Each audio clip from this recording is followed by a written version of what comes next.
Bonjour, aujourd'hui on va parler d'une recette qui m'est chère en fait.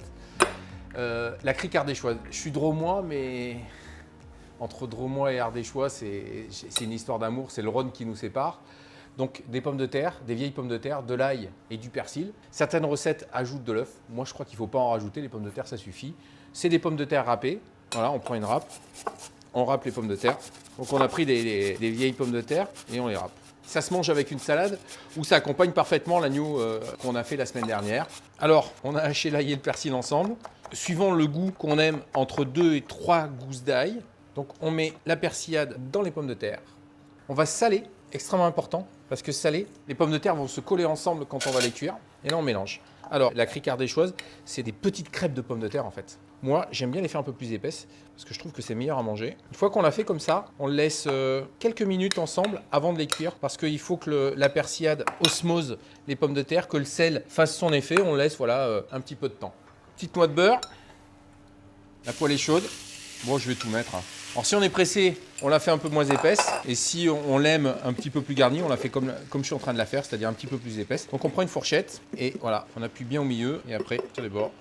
Et on va nourrir la cuisson au beurre. Pendant tout le temps de cuisson, ça va prendre une quinzaine de minutes. Alors j'ai bien appuyé au début au centre parce qu'on a toujours tendance à ramener en appuyant vers le centre. Voilà, comme ça fait quelque chose d'assez uniforme. Et là on fait cuire, on est parti. Voilà, on va mettre pendant la cuisson des petits morceaux de beurre sur le côté. Alors, on s'aperçoit qu'on a déjà une légère coloration qui est arrivée sur les bords. Donc on va la retourner, c'est assez délicat.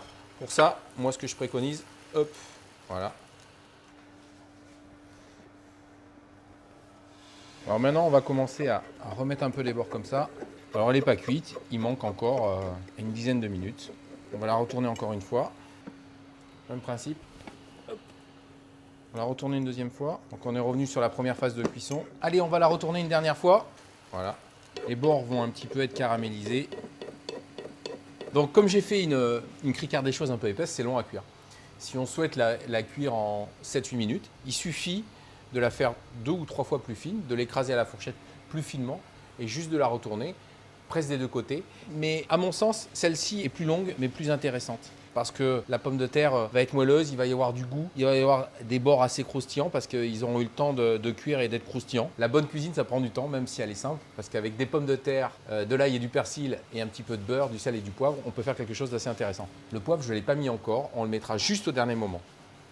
Allez, un tour de moulin pour terminer. Bonne salade ou un accompagnement d'un agneau rôti ou de la viande que vous aurez choisi. La crique ardéchoise, vous allez vous régaler.